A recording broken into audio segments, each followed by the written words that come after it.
Do you think that owning part of EXP World Holdings makes a difference to that culture? Hello and welcome to episode 10 of Estate Agency Entrepreneurs, and today I'm joined by Lexi Robinson. How are you? Oh, I'm very well, thanks Adam. How are you? Yeah, very good, thank you. Thanks for coming along today. Really appreciate it. My pleasure. Where have you come from? I have come from March, which is a little town just outside of Ely in Cambridgeshire. Cool. How long did that take to get to the centre of the universe?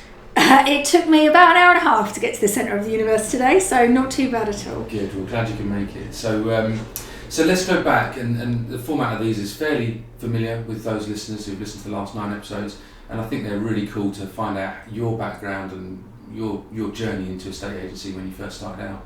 Sure. So this is probably going to sound like a broken record, but it wasn't my aspiration as a kid to be an estate agent. I started my first corporate job as an advertising executive. Really thought I'd made it in life, not going to lie. Had executive on my business card, 14 grand a year. Absolutely living the dream. But that was just a tiny little company, and I worked there for about 9 months, and then I got an email from one of those recruitment agencies. Hey, have you ever thought about estate agency? No. So went along for the interview. That was based in lettings. Very fast paced, very exciting. Absolutely loved it. And then a few years whizzed by, and then I definitely caught the bug. Good. And where was that? Was that small independent or? That was Belvoir, who actually they're around here. I thought they were just local to me, but that was based in Peterborough, but it turns out they're all over the place. They are, yeah, they're a good company, yeah. Yeah. So Belvoir lettings, what did you do after that? What did that look like? I actually left there to move to the States. Wow. Just felt like I needed a bit of a change of scenery, and there was nothing holding me to Peterborough at the time, so I jumped on a plane and moved to Washington DC for 3 years. Whilst I was there, I was mostly nannying or au pairing, but I did have a couple of friends in agency, so I got to see like a behind the scenes of a realtor's life. And then visa ran out, came back to the UK, settled in Norwich, and then was swallowed back into corporate high street estate agency, and that was when I started my sales, and I did that for, I think it was only 2.5 years that I actually did in sales before I branched into self-employed. But you'll know that there's so much that goes on in high street agencies. It was a lot of experience crammed into a short amount of time. What were you doing there? What was your sort of day-to-day? Were you valuing? Were you negotiating? Were you managing? I started as your typical trainee negotiator, so right at the bottom, just picking up the phone and calling potential buyers, booking in viewings. Then I moved my way up quite quickly to valuer within 6 weeks. I relocated from Norwich back to Peterborough and moved into the tiny little Fletton office that used to be, I swear it's about the size of a garage. There was 4 people in there, one of them was the mortgage advisor, and I was doing valuing there. And then I moved to the Ely branch because they needed somebody as a valuer over there, and then I was doing that for quite a while, and then the manager took long-term sick, and I just kind of stepped in that role unofficially. No extra pay, no extra thanks, but hey, can you just deal with all of this crap? And you just kind of get on with it, don't you? Yeah, absolutely. So self-employed, so you jumped into that fairly quickly off the back of 2.5 years as a sales agent, whatever you want to call it. Where did that come from? Do you think that came from your US experience of seeing the realtors, earning loads of money and being self-employed there? Honestly, no, because I never even knew it was a thing here. It was such a complete fluke almost that I found it. And what happened was there was a lady who I used to work with that went self-employed. She had her baby, maternity leave, and then didn't come back to the office. She went self-employed. And I remember thinking, oh my God, I didn't know that was a thing. And I quizzed her all about it and asked about the model and the company that she went with. And I thought that it could have been better.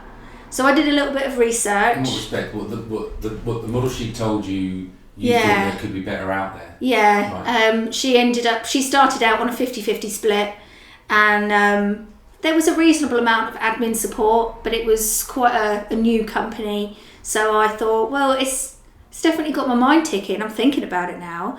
But yeah, started doing a little bit of research and found some other options, and then just jumped in. What was your motivation to do it? Was it just money? There was definitely an element of it, but I had no idea of the capabilities that were actually on the table. Because at the time, that salary, of no qualms in saying, I actually had to beg and plead for a salary increase, because for a long time I was on, I think, 16k plus commission. I managed to squeeze it up to 20k plus commission, and that was whilst running this whole branch. And they do the charts every week of who's got what KPIs and who's competing against who, and I'd be top 3 or top 2 or top 1 every week, in and out. And I thought, mate, it's not worth it. But I didn't know how much money I could actually earn. The pivotal point for me to actually make the jump was I became a mum overnight to 2 amazing kids. They came to live with us in August 2020 after they lost their mum. So I was in a relationship with their dad, and they came to live with us, and I thought, holy shit, I can't do 8:30 till 6 days a week. I need to be there for school runs. They needed me emotionally, and I couldn't give that to them with the amount of energy and effort that being an employed agent was taking out of me. So personal circumstances sort of forced your thinking, I guess. It definitely pushed it, for sure. And at the time, it was very much, it's a risk for everyone, 100% a risk for everyone. But I was very lucky that my other half had a really good job, and he could just about sustain us if I wasn't making an income. And I thought, well, I actually set my business plan up to say, if my average fee was £3,000, it's not, but if it was, how many houses would I need to sell? Okay, if I sell one house a month, then I would end up earning £2,100. That's already more than I'm taking home. So I set the bar so low for myself, and I thought, right, well, if in the next 6 months I've earned equivalent or maybe slightly more of what I would have earned being employed, then it's fine. I can live with that, and then anything else is a bonus. And that isn't how it went.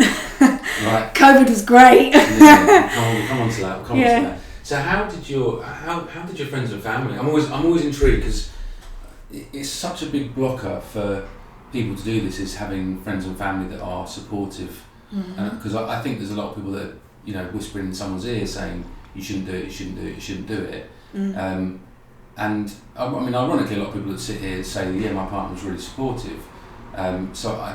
But I know how difficult it was for me back in 2006. How did your friends and family, how did your parents, your uncles, aunties, they would say, no, Lexi, you've got a really good job, you're getting paid a salary. Were they like that, or would they say, go for it? To be honest, I've always been very fiercely independent. Okay. So as much as I did, I remember just going back to telling my mum I was moving to the States. I didn't really ask anyone's opinion. I just kind of sat down and thought, right, I want to change, I want something different. What can I do? Googled some stuff, how to get to different places. And then I was like, right, that's it. I'm doing it now. With self-employed, I had some really lengthy discussions with my partner, because obviously I was going to be in a position where I relied on him financially to get us through for a while. And that was hard. That was hard to swallow, not having my own money. Because I've always been so independent, to have to physically rely on somebody was a big adjustment. But I knew that it was worth it, giving it a go. And in the back of my mind, I did say to myself, well, do you know what? If it does all go tits up, I'll just get a job. But I've tried. I tried it, and I knew.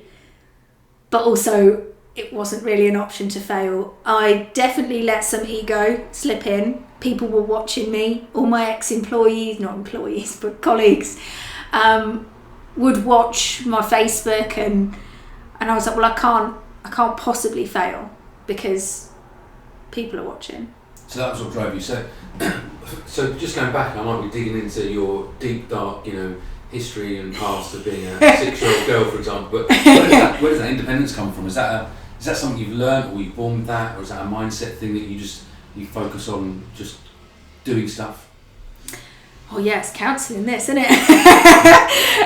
Yeah, I definitely have always been very headstrong, very independent, and I have got a close family, but we're a very small family, and for me, the family that I've made is closer than the family that I'm born from, if that makes sense. So we're only a very tiny little family. I've got 3 siblings and my mum and my stepdad, and that's about it.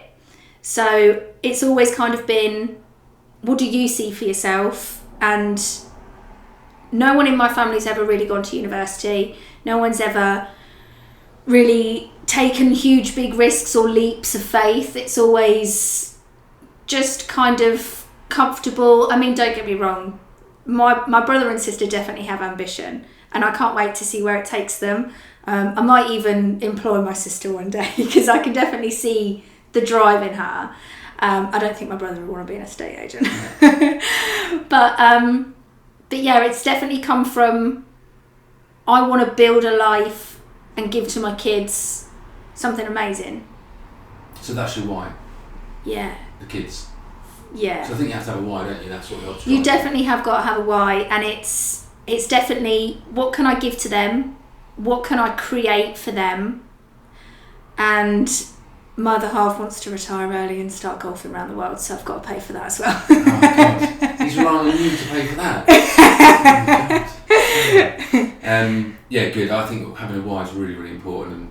And I guess the only other question related to that is, so obviously you're independent when you get up and go, but there must be fear in there. You must be shitting your pants at oh my God, what if this doesn't work? I know there's the drive to work because it has to work because you've got ex-colleagues watching and all the stuff, but how did you overcome that fear in the first place?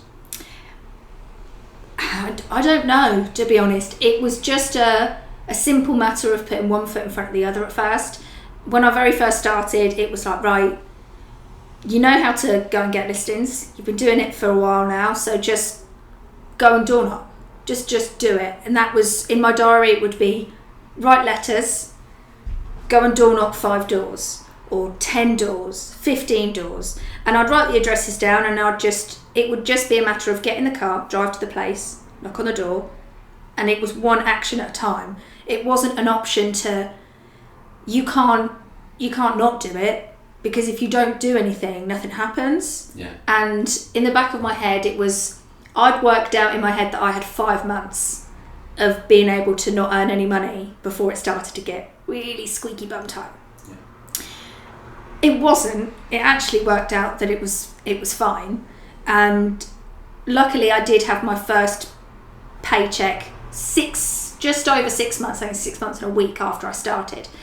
And it was only like a couple of grand, but that was a big sigh of relief when that first one came through. Yeah, I bet, yeah. And there was a lot of fear. There was a lot of fear that I started, and it was the run up to Christmas, and what if I can't afford Christmas presents, and what if I can't afford the bills, and I have to keep going, I have to push and drive and keep going. And then the small wins felt incredible, and then the bigger wins felt even better. The milestones, you start to hit them and you think, oh my God, it's actually real. And I still have moments like that, and I'm going to have loads more hopefully, because I'm going to keep pushing with the same tenacity. But it's kind of crazy when you sit back and you get, I've screenshot my first payment that came in that was a 5-figure number in one lump sum. And I thought, never ever did I think that would be achievable. I worked out that in my first 12 months, I had a 6-week period where I earned more than my entire last year's salary. Mad. That was an eye-opening moment. Yeah, it's mad, isn't it? So just going back to what you said, I think this is such a fundamental part of being successful, is you said putting one foot in front of the other. But you then talked about, and this is the top tip to take from this one, in my opinion, is you've got to set the goal of what you need to achieve, which is, I need to bank money. So how do I do that? You take your steps back and you say, right, I need to go and get some leads because I need to get instructions, because I need to sell a house. How do I get the leads? Well, I go back and I need to first get the property that's for sale with another agent. The next job I need to do is get in the car. The next thing I need to do is drive to the house. Like those little mini steps, I think are really important to contextualise and go, rather than the big goal of banking 10 grand, it's like, right, what are the steps, the minute steps I need to take to get to that 10 grand? And the first one is find the house that you want to go knock on the door and get in the car and drive to it. And it's really important to just make those tiny baby steps into achieving those things, because I think that's people look at the big thing, go, oh my god, how am I going to get there? First thing is get in the car, drive to the house, because it's terrifying. I know there are some agents that say they love door knocking. I think it's a lie. Putting yourself on somebody's doorstep and feeling like you're kind of encroaching on their space is never going to be a comfortable thing to do. Go on then, what do you say to people? So someone opens the door, what do you say? Hey, I was literally just doing a valuation up the road. I've noticed that you're on the market and I wondered if you found your dream home yet. Can I help you find it? Are you staying local? And it was always the same, I want to help you, because genuinely deep down I did want to help them. Yes, of course I wanted to get paid, but you kind of have to flip the script and look at it from how can I help that person rather than how can I get your business and earn money from you. Because if that's the thought in the back of your head, it comes across. And people don't want to be sold to. They don't want some pushy salesperson stood at their door going, oh, your agent's rubbish, I could definitely do better than they can. Because essentially you're insulting their choice and you're making them feel stupid for making that decision in the first place. And actually, they made the best choice that they had with the information at the time. They might be really fed up with their agent now and ready to change, but until you're offering to help them, they're not going to be warm to you because you're just a stranger. Yeah. So I've always found that worked really well. Around Christmas time, I'll make little boxes as well if I am going out. I mean, I'll be honest, I've been incredibly lucky to not have to door knock for a long time. But if business goes quiet, it'll be the first thing I'll pick up again. But I've made little gift boxes where I'll put like some Quality Street, maybe a couple of sachets of hot chocolate, or I've always opted for non-alcoholic beer if I've gone for that option, because you can't assume that somebody wants that, but wrapped a little ribbon around it, stapled a business card to it, and then knocked or just left it on the doorstep and said, thought this, I can see you've been on the market for 16 weeks now, here's a pick-me-up, just something to put a smile on your face, and that's it, nothing more, don't want anything more from you, but they'll be the first person that rings. Very good, love that. And I bet you thought we were going to do role play there with the door knocking, so nearly, yeah. We're not corporate. So let's go back to when you started in the first self-employed. Now, first self-employed model you joined wasn't EXP, was it? It wasn't, no. So what? I wasn't sure if that was going to be a swear word. No, you can say what you like, and because we love all the self-employed models, we love all the brokerages or whatever you want to call them, but and massive respect to them for doing what they're doing and helping to what we think is going to change the industry. So, but had you heard of EXP at that point, or no? You hadn't. Okay. No, I first found the Property Experts, which was then Newman Property Experts. It was very, very new. It only started, I think, 3 or 4 months before I joined, and I found them quite quickly because they were very, very heavy on the marketing front. So it was everywhere. It was all over my Facebook. It was everywhere. So I listened, and at first I really liked everything they had to say. So I thought it was an incredible opportunity, and I'm still very grateful for them for the start that they helped. There was a lot of support, and as much as I knew how to be an agent inside and out, I'd never been self-employed. So figuring out the difficulties and the monotonousness of, I still haven't got a listing. Come on, where are you getting it from? Go out again. Come on now, get another one. That was really the support network that was there, and the other agents that were there at the time were pivotal in making that work for me. So I'm always going to be grateful for that. But it came a time where I started looking at options, and I found that we weren't quite the best fit anymore. And then I came across EXP through the wonderful Ben Moore, who is also everywhere when it comes to social media. I've no idea when we first connected on Facebook, but started seeing his little beard pop up here, there and everywhere. And the thing that drew me towards that was his content was amazing. It was really informative. The quality of it was even really good, because I know it might sound silly, but so many videos that will pop up, if they haven't got good lighting or not quality images, it doesn't catch your eye. Every time I'd be like, what is that? Or the caption would be written just in a way that it just makes you want to click see more. And it would draw me in. And after maybe a few months of just lurking in the background, I just dropped him a message. And it was so easy from there. What were the differences? Why was there not a fit with property experts? We're not going to dig them out at all, but what were those differences that made you jump from one self-employed model? Because I guess a lot of people will look at the self-employed model and they look at EXP and the property experts and Keller Williams and the Agency UK and whoever else, all of these others that exist, and go, oh well, they all do a variety of splits. It's around 70%. Some are 80, some are 65. Some have got a cap, whatever that is. Don't know what some haven't, but they're all much for muchness. Did you? So it's normally a surprise for people, I think, to move from one self-employed model to another, because everyone goes, well, what's the point of moving? Yeah, they're all the same, right? Yeah, exactly.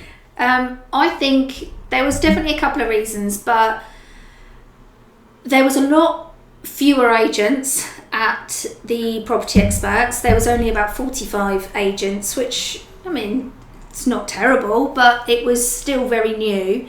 I was flattered that I was seen as a bit of a poster girl for them, because I'd had such an amazing start and I'd been so driven, but because I was one of the first to come in, it was nice to kind of see the journey. But then, because they were so new, I think after about a year of them being in business, they realised there was some holes in their contract that they needed to tweak a little bit, because at the end of the day it's a business for them too. And I found some of the tweaks didn't align with what I was looking to do. The contract that I originally signed, I was happy with, and then the new one that was put in front of me was less desirable, to say the least. And I just less thought, in favour of the agent and more in favour of the brand. Yeah, and there was a lot of things added in that were compulsory all of a sudden, and I was like, well, actually, I don't want to be told what's compulsory. This is my business now, and I'm kind of running it. And there were a lot of positives, but it just didn't sit right. And I thought, you know what, I'm just going to have a look. I'm just going to see. And EXP stood out massively because, well, one, the cap is incredible, and I probably shouldn't have done it because it just winds you up. But you sit down and you work out, well, how much would I have made more if I had? And it was frustrating that I would have earned a considerable amount more money. But there was so many other avenues to EXP for earning more money, and this is going to sound so cheesy, but genuinely everyone that I spoke to could not stop raving about it. It was almost hard to believe that somebody wasn't paying these people to say these things, because how can you have 500 plus agents? Not that I spoke to all of them, but I probably spoke to 30. And everyone was like, oh, it's amazing. I've been here 1 year, I've been here 3 years, I've been here 2 years. And they were all so positive, not only about the model, but about helping each other. And I hadn't felt that before. Even though there was no area of autonomy with the property experts, there was negativity, there was comments, why are you listing in my area? There was, I don't want to see your board on this patch. There was toxicity around some of the agents there. And EXP just doesn't have that. And I don't understand how you can have 10 times the agents and that still not be there, but it was really refreshing. Why do you think that is? I don't even know. I don't know.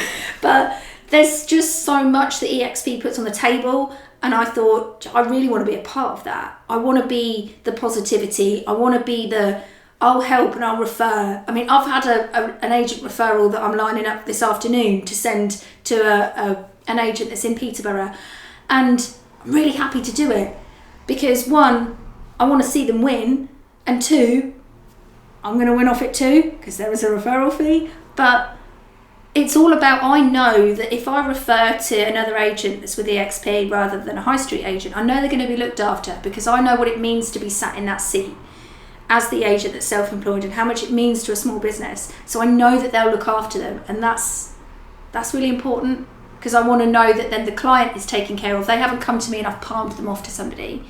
I've given them somebody that I genuinely know is going to look after them, and I can't say a single EXP agent that wouldn't do that. Yeah, agree. Do you think that, and again, it's not an EXP sales group, well, it kind of is, I suppose, but but do you think that owning part of EXP World Holdings makes a difference to that culture? Yeah. That for me is the key. Yeah, I think you are probably right. Maybe that is the secret sauce as to why everyone's so happy to be here and everyone's really pushing for everyone else's success, is because it is only going to get bigger. The amount of growth that it's had already is mind-blowing, and it's just going to keep getting bigger and bigger. And to watch that little portion of money go up, I mean, it's going to be my pension pot, you know, because I do genuinely love selling houses. I love helping people. I love negotiating offers, and then you get over the asking price and everyone's really happy, and it's a great feeling. But I'm not going to do it forever, and I can't wait for the day where I can step back and hand it over to someone else or my kids and say, go on, do your best, like, you go and play golf or your worst. Yeah, absolutely. I think it's interesting. I've been to America a lot. Are you coming to Miami later this year, by the way? I might do. Okay, good. Right, I'll hold you to that. It's on video. When you go to America, so I first went to America in 2019 for an EXP conference when they announced the UK. Yeah. And it was the year I came back. Yeah. Oh yeah. Yeah. So it was June 2019, 6th of June 2019. I remember the day because I came out of this conference, and I was literally crying. It's probably the last time I've cried because I was so overwhelmed by how helpful everyone was and how everyone wanted you to succeed. Yeah. And I'd never experienced that, so I just thought that was America. I thought that was an American thing. I just thought, oh, that's the case in all of these brokerages in America. Yeah. But actually, as I've done a bit more visiting to America, and I've met agents from other brokerages in America who've joined EXP, they all say, no, it wasn't like that in my brokerage. And I won't name the brokerages, but they're saying, no, it's very competitive, there's a bit of angsty, that sort of, that needle between agents sometimes. There was a lack of wanting others to succeed. So it's the same in EXP Realty in America, is that culture of wanting to help everybody. And I think the whole thing that binds everyone together is that ownership of the big business. Because it's the more that you succeed, and the more that Simon succeeds, and the more that Claire succeeds, the more that the business grows and all of our pension pots grow. Hopefully, that's the idea. Yeah. So yeah, it's amazing. Go to America. If anyone's listening and they're part of EXP, go to America. You will come out crying. You'll come out a blooming dribbling mess. It's so brilliant. Challenge accepted. So let's talk about your EXP business now. So you've been with us for how long? A couple of years? It's been nearly 18 months. Yeah.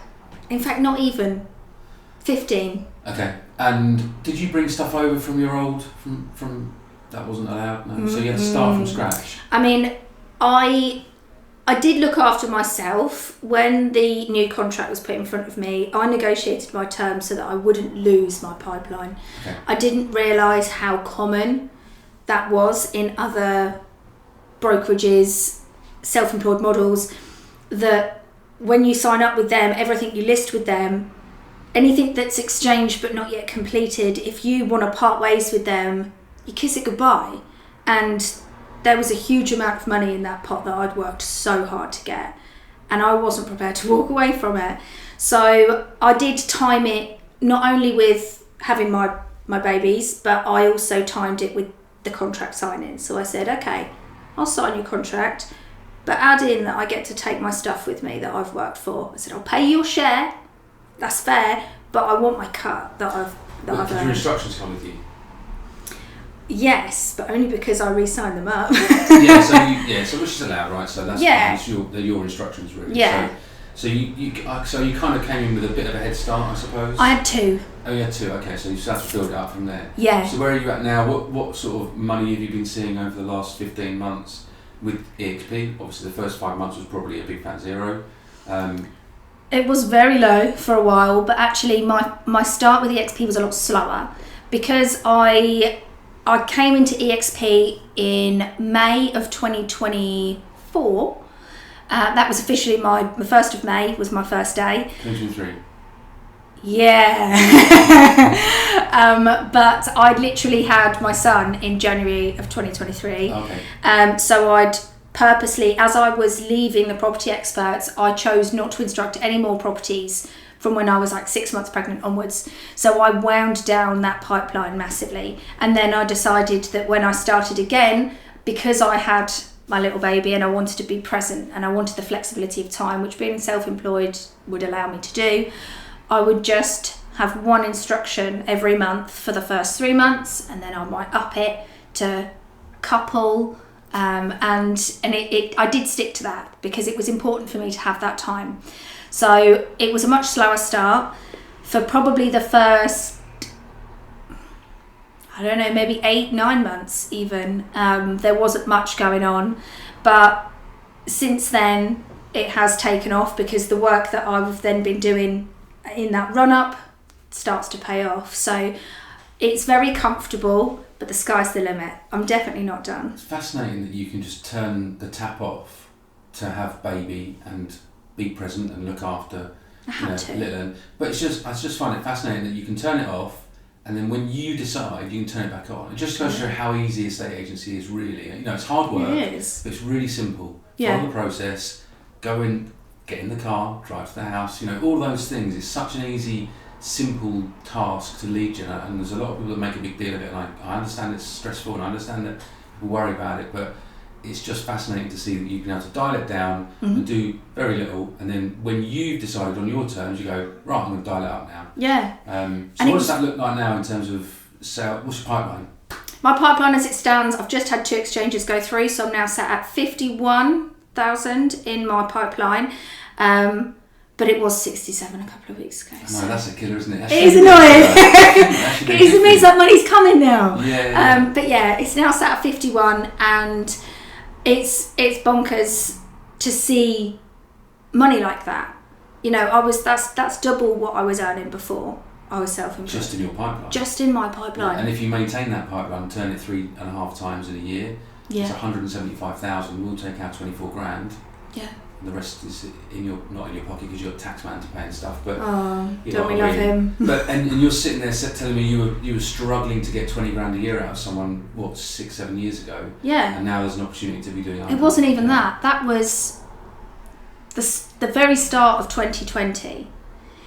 I remember so vividly sat with my area manager, who was very, very very, very salesman at heart, so really, really hard to get anything past him. We're sat in the meeting room and I'm going, look, I've been running this branch single-handedly for months now, and there's no sign of this manager coming back anytime soon. And he ended up leaving. And look at my numbers, look how much I earn for this branch. You've got to budge a little bit. And he went, there's no money in the pot, I can't give you any more. But if you work hard for another 6 months, I'll put you on this program, and then you'll be a rising star, and then we'll be able to up it by 2 grand. And I just thought, what am I doing? I can do this because I've seen somebody else do this. I started looking at other people online, and I thought, I can just do it. I've just got to believe in myself for 5 minutes, and then go back to one foot in front of the other and just do it. And sending letters out and getting messages back, sometimes quickly, sometimes months and months later, but then word of mouth, and then the ball is rolling. And it was, just going back to dialing it down, it was hard to say no to some listings, very hard to say no. But I remember going out to see a client just before Christmas in 2023, so 8.5 months pregnant, ready to pop, and she went, we'd really, really, really like you to be our agent. And I was like, I am flattered, but there's nothing that I can do for the next 3 months. And I said, I can list your house on the 1st of May, but not before. She was like, I'll wait. And that was such a compliment. I cannot even put into words how much of a compliment that was, that they were prepared to put their lives on hold to specifically work with me because they believed that I had the energy and the passion to help them, where previous agents, it's just another house on the market. And lo and behold, I did list that house, I did sell that house, and it was amazing to have that. That is an incredible feeling. Brilliant, love it. So, conscious we're coming to the end, Lexi, what are your plans for the future with, and I will say to people, with EXP or even without EXP, because at the end of the day, if people leave and go on their own, I still see us as having succeeded in helping that person. So, but what are your big plans, either with or without us? So, in terms of the next, 5 years, the plan will probably be to keep going and change to a team at some point in the next 5 years. I've already got my name, Hensby Homes, because I'm due to be married in 3 months, so it won't be Robinson Homes, it will be Hensby Homes. And I've got that vision, and I'm pushing towards that goal. But then, in the future, I genuinely don't know. I'm not just saying this because you're sat here. I genuinely don't know if I would ever be inclined to go completely on my own, because I can see how much benefit I get from being part of EXP. Yeah, I pay you 30%, and if I go completely on my own, I'd get 100%. To a lot of people, that would seem like an absolute no-brainer. Why would you give 30% of your money away? Well, because of what you get. The network, the team, the support, and being part of EXP World Holdings. I can see so much benefit to that I genuinely don't know if I would. But at some point, Hensby Homes will be the way to go. Love it. Now, just remember, this goes out towards the end of September. We're filming this in July. Make sure you register that domain name before this goes out live. Have you registered the domain name yet, Hensby Homes? No. We'll go home and register that now, because some idiot will listen to this and they'll go on and they're going to pinch it. UK2.net and look up Hensby Homes and try and register it, so make sure you do that when you get home. Yeah, good shout. Good stuff. Well, I often say internally, as you know, that you can only build a great estate agency with great estate agents, and you, Lexi Robinson, soon to be Lexi Hensby, are a great estate agent. So thank you very much for coming along. Thank you very much. It's been a pleasure.